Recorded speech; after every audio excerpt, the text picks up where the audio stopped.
Assalamualaikum warahmatullahi wabarakatuh. A'udzu billahi minasy syaithanir rajim. Bismillahirrahmanirrahim. Wa ma min dabbatin fil ardi illa 'ala Allahi rizquha wa ya'lamu mustaqarraha mustawda'aha. Kullun fi kitabim mubin. Wa huwa alladhi khalaqas samawati wal arda fi sittati ayyamin wa kana 'arshuhu 'alal ma' وكان عرشه على الماء ليبلوكم أيكم أحسن عملا ولئن قلت إنكم مبعوثون من بعد الموت ليقولن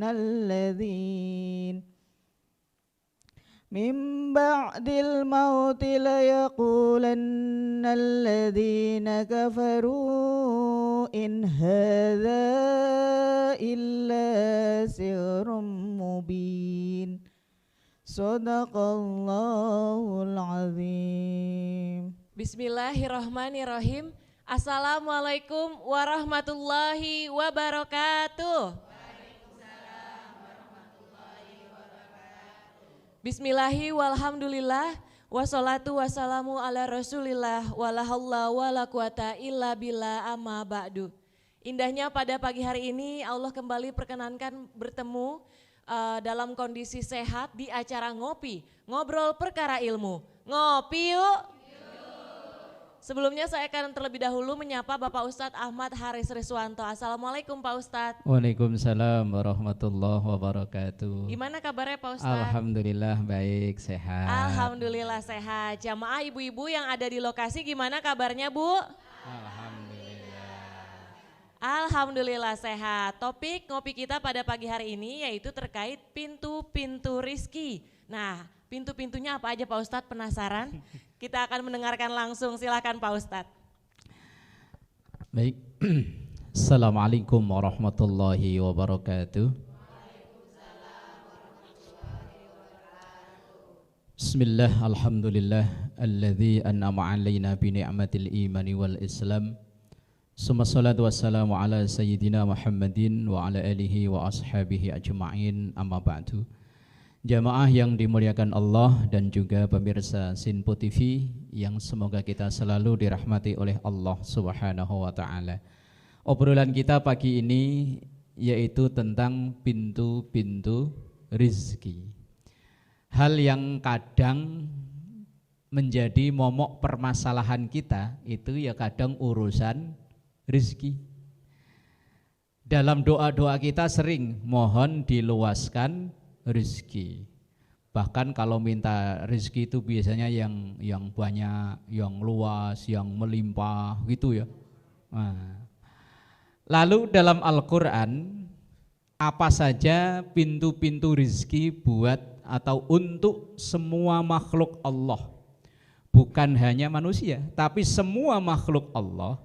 Pada dasarnya rizkinya, kebutuhannya sudah disiapkan oleh Allah.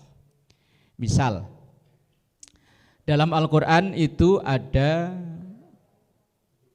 kalau nggak salah ada disebutkan 8 pintu rizki buat semua makhluk Allah. Yang pertama, ada pintu rizki yang memang sudah dijamin oleh Allah.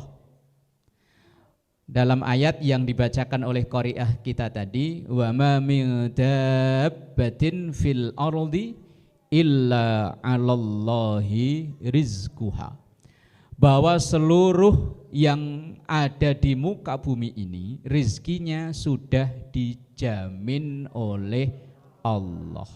Contoh, kita sering lihat cecek Bu ya, cecek Cecek itu kita tahu makanannya nyamuk. Kalau kita akal-akal kayaknya nggak mungkin itu cecek bisa makan nyamuk. Wong cecek cuman ngerayap, nyamuknya terbang. Tapi kalau Allah pas mau ngasih rezeki ke nyamuk, nyamuk tinggal duduk diem aja. Disamberin sama cecek. Langsung lidahnya celulut.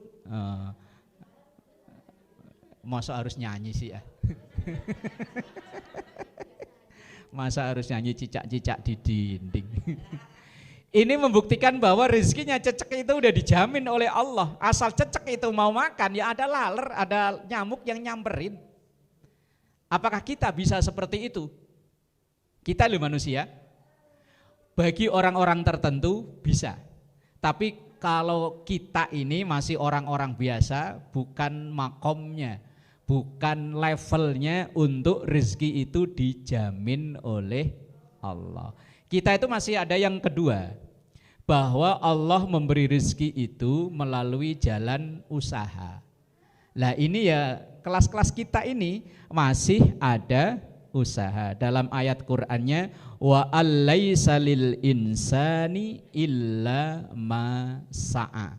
Bahwa apa yang diperoleh atau yang diberikan oleh Allah kepada hambanya itu terkadang ya tergantung kadar usahanya. Semakin giat ia berusaha, apapun agamanya, apapun sukunya, maka dia akan diberi lebih oleh Allah daripada orang yang walaupun tekun ibadahnya tapi usahanya enggak rajin, ya enggak diberi oleh Allah. Atau dalam bahasa yang sering kita dengar, man jadda wajada. Jangan salah nyebut lo ya. Lo man janda lagi lo. Man jadda wajada. Man siapapun jada yang ia sungguh-sungguh wajada, ia akan meroleh. Itu rezeki yang kedua, karena memang dia berusaha. Mau kaya mau miskin itu ya karena memang usaha. Kemudian yang kedua, ada pintu rezeki yang diberikan oleh Allah melalui pintu sedekah. Maka belum pernah kita dengar ada dari media manapun orang jatuh bangkrut gara-gara, udah pernah dengar Bu? Misalnya ada orang bangkrut, rumahnya dijual, kontrakannya dijual, mobilnya jual. Kok itu bangkrut kenapa sih? Kerajinan sedekah. Belum ada ya? Kalau gara-gara judi banyak, gara-gara main mabuk banyak, tapi gara-gara orang jatuh bangkrut gara-gara sedekah belum ada. Malah makin banyak ya iya. Masalul ladzina yunfiquna amwalahum fi sabilillahi kamasali habbatin ambatat sab'a sanabila fi kulli sumbulatin mi'atu habbah wallahu yudha'ifu liman yasha. Bahwa orang yang bersedekah itu seperti menanam satu butir padi. Dari satu butir itu akan tumbuh 7 tangkai. Dari 7 tangkai itu akan tumbuh 100 butir. Dan wallahu yudha'ifu liman yasha. Allah akan melipat gandakan bagi orang yang dikehendaki. Orang yang bersedekah, apapun agamanya loh. Orang yang rajin sedekah, ia akan menerima balasan. Kalau memang dia bukan orang Islam, kadang balasannya itu cash di dunia langsung bisa dirasakan. Tapi kalau dia orang beriman, ya kadang cash di dunia, kadang nanti ditunda di akhirat, disesuaikan. Wallahu a'lam bishawab. Terima kasih Pak Ustadz, nanti usai jeda kita akan lanjut ngebahas terkait dengan pintu-pintu rezeki, plus juga kita akan buka segmen untuk sesi tanya jawab. Tetap di Ngopi Yuk.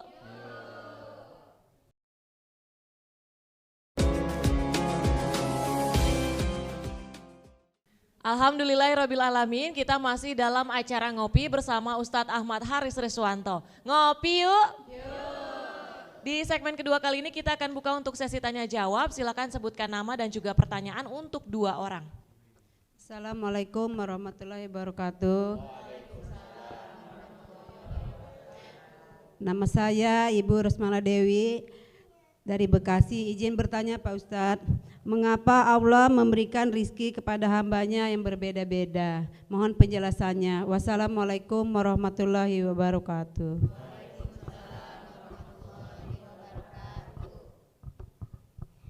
Assalamualaikum warahmatullahi wabarakatuh. Saya Ibu Nining mau bertanya Pak Ustadz, apakah rizki yang haram bisa berpengaruh kepada kepribadian seseorang? Assalamualaikum warahmatullahi wabarakatuh. Waalaikumsalam warahmatullahi wabarakatuh. Sudah ada 2 orang penanya Pak Ustadz. Yang pertama, mengapa Allah memberikan rizki kepada setiap hambanya itu berbeda-beda. Kemudian yang kedua, apakah rizki yang haram ini bisa berpengaruh terhadap kepribadian seseorang? Silahkan. Baik, jamaah yang dimuliakan Allah dan juga pemirsa Sinpo TV dimanapun berada.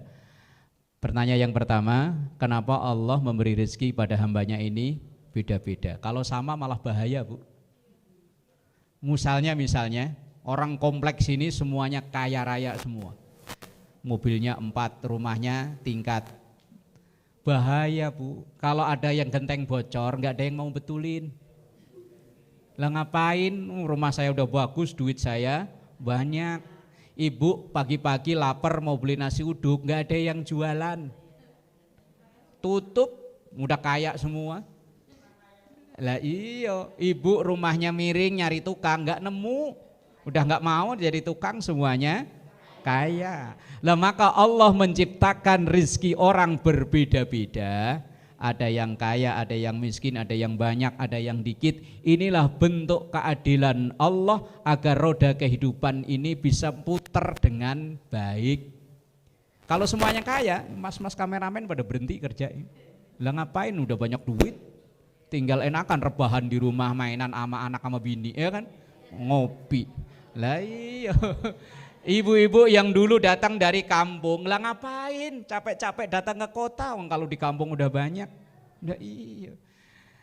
Maka Allah memberikan rezeki yang berbeda-beda ini bukan berarti Allah ketika memberi orang rezeki sedikit Allah nggak sayang sama dia, enggak.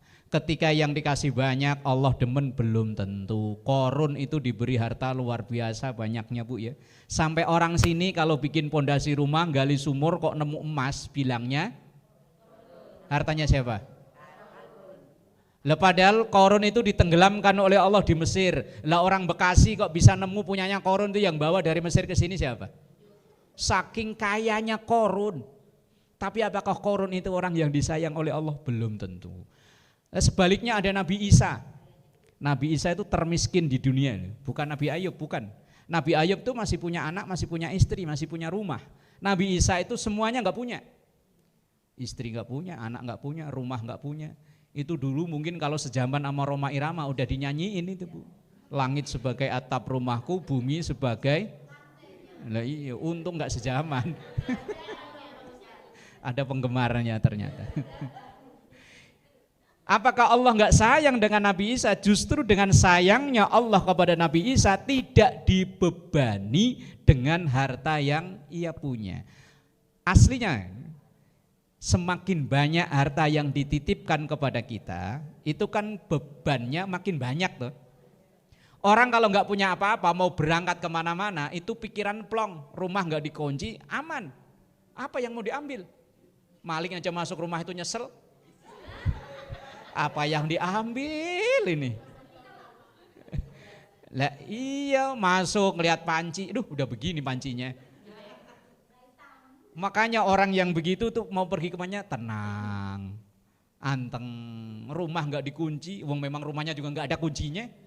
Coba orang yang banyak duit, Bu, duitnya taruh di brankas, brankasnya dikunci, taruh di lemari, lemarinya taruh di kamar, kamarnya taruh di rumah, rumahnya di rumah, gerbangnya begitu keluar kalau perlu portal suruh. Udah berapa lapis kuncinya?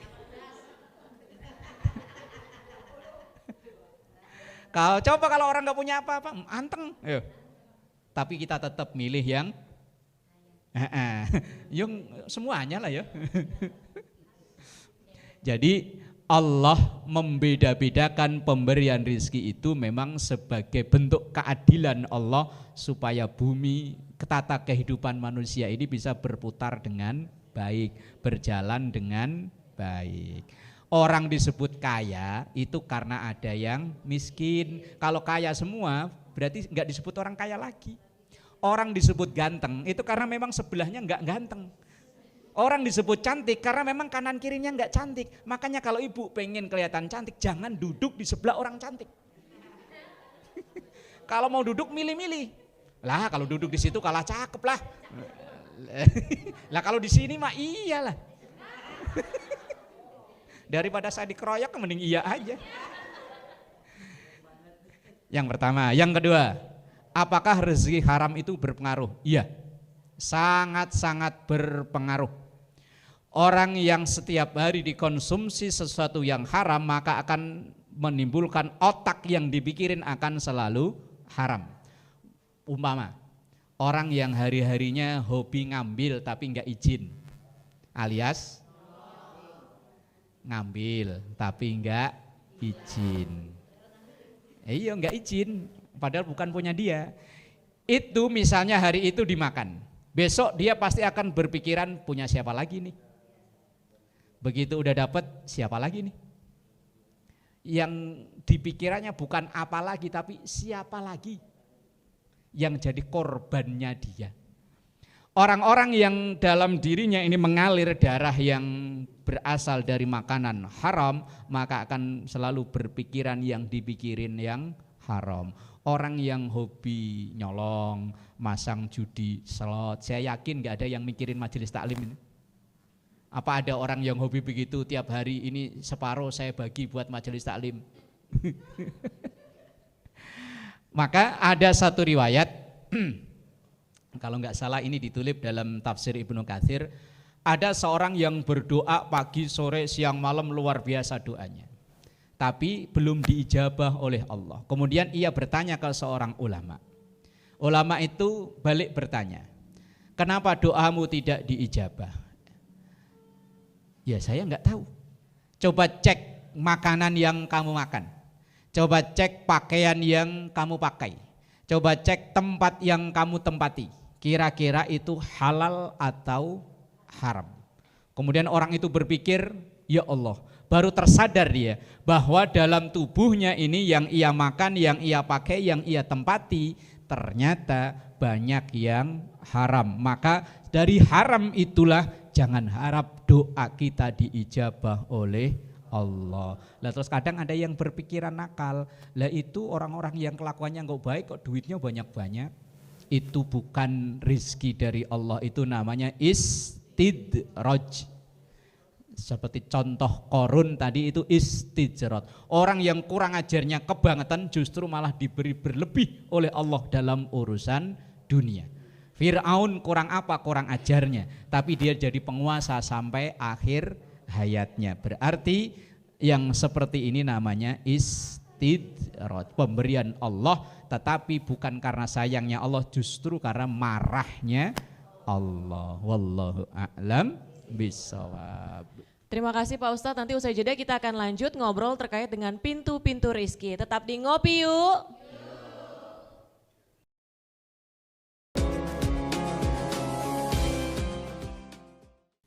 Pemirsa Sinpo TV dimanapun berada, kita masih dalam acara Ngopi, ngobrol perkara ilmu. Ngopi yuk. Nah, untuk di segmen ketiga ini kita akan kembali mendengarkan penjelasan terkait dengan pintu-pintu rizki. Tadi ada beberapa poin yang belum disampaikan ya Pak Ustadz ya, beserta nanti akan ada rangkuman dan juga kesimpulannya. Silahkan Pak Ustadz. Baik jemaah yang dimuliakan Allah, bahwa tadi udah ada beberapa poin yang saya sampaikan tentang pintu-pintu rizki.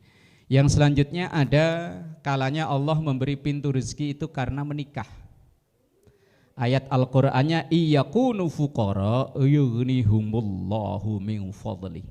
Orang menikah yang awalnya fakir, hidupnya kekurangan, maka ketika ia menikah akan dicukupkan oleh Allah. Ini mungkin kita berpengalaman semua. Kita sebelum menikah punya apa sih? Apalagi kayak saya laki-laki, dulu ketika ditanya bapak kenapa di usia sekian belum menikah, pak gaji sekian masa mana cukup dimakan berdua, apalagi nanti punya anak. Tapi begitu nikah cukup, punya anak 1 cukup, anak 2, 3 sampai 4 yo cukup. Maka sampai orang tua dulu bilang banyak anak banyak. Lah iya. Tapi wong nyatanya ada orang yang kerjaannya begitu-begitu aja loh. Misalnya dia kerja di PT, di kantor apa namanya, di pabrik, gajinya segitu. Sesuai dengan dulu waktu UMR segitu ya gitu. Punya anak, punya istri ya cukup, punya anak 2 ya cukup, punya anak 3 ya cukup. Tapi nanti begitu kebutuhannya udah selesai, maka rezeki akan dikurangi lagi. Diambil lagi. Kita bisa contoh, misalnya orang punya usaha misalnya. Waktu anaknya lagi butuh biaya banyak sekolah kuliah, Allah kasih banyak. Tapi begitu nanti anaknya kuliahnya selesai, sekolahnya selesai, pada nikah selesai, padahal usaha yang dipegang masih sama loh. Tapi hasilnya beda. Itu menunjukkan bahwa Allah terkadang memberi rezeki lewat jalur orang menikah. Lah rata-rata memang kita itu rezeki itu masih pakai hitung-hitungan angka 1 tambah 1 2. Tapi belum tentu rezeki itu bisa jadi 1 tambah 1 11. Kalau kita ya 1 tambah 1 2, tapi bisa jadi 1 tambah 1 11. Ada orang rezeki itu ya karena bersyukur. Ayatnya paham ya, la in syakartum la azidannakum wa la in kafartum inna adzabi. Ayat paling populer, biasanya MC orang-orang sambutan itu selalu dibaca, apalagi menjelang Agustusan, la in syakartum dibaca terus. Ada rezeki itu datangnya tak terduga. Wa may yattaqillaha yaj'al lahu makhraja wa yarzuqhu min haitsu la yahtasib. Mungkin kita ini sudah menjalani kehidupan udah lama, jadi sering mengalami hal-hal yang seperti itu. Secara hitung-hitungan di atas kertas kayaknya nggak mungkin dengan suami penghasilan sekian, ternyata anak bisa sekolah. Dengan bayaran yang kalau hitung-hitung kayaknya nggak cukup. Tapi setiap asal mau bayar entah dari mana sumbernya, kita usaha apa ya enggak tahu, tapi Allah kadang memberi rezeki dari jalan yang tidak kita duga. Tapi catatannya yang harus kita yakinkan dalam hati kita ini, bahwa Allah akan memberi rezeki sesuai dengan kebutuhan, bukan keinginan. Yang diberi oleh Allah itu, yang dicukupi oleh Allah itu kebutuhan, bukan keinginan. Kalau keinginan kita ya tadi punya rumah bertingkat, mobil mengkilat, kalau perlu jumlahnya ya 4, ya keinginan. Tapi butuh apa enggak? Belum tentu. Jadi intinya kita yakinkan dalam diri bahwa Allah memberi sesuai kebutuhan, bukan keinginan. Wallahu a'lam bishawab. Terima kasih Pak Ustadz, semoga topik obrolan kita pada pagi hari ini terkait pintu-pintu rezeki bisa bermanfaat bagi seluruh pemirsa Sinpo TV dimanapun berada. Saya Tiara Dianti mewakili kerabat kerja yang bertugas pamit undur diri. Wassalamualaikum warahmatullahi wabarakatuh. Waalaikumsalam. Astaghfirullahaladzim laqal ma'bud ya dzal jalali wal ikram. Bismillahirrahmanirrahim. Alhamdulillahi rabbil alamin. Allahumma salli ala sayyidina Muhammad wa ala ali sayyidina Muhammad. Rabbana hab lana min azwajina wa dhurriyyatina qurrata a'yun waj'alna lil muttaqina imama. Rabbana atina fid dunya hasanah wa fil akhirati hasanah wa qina adzaban nar. Walhamdulillahi rabbil alamin. Wassalamu alaikum warahmatullahi wabarakatuh. Astaghfirullah Rabbal baraya. Astaghfirullah minal khataya. Astaghfirullah Rabbal baraya. Astaghfirullah minal khataya.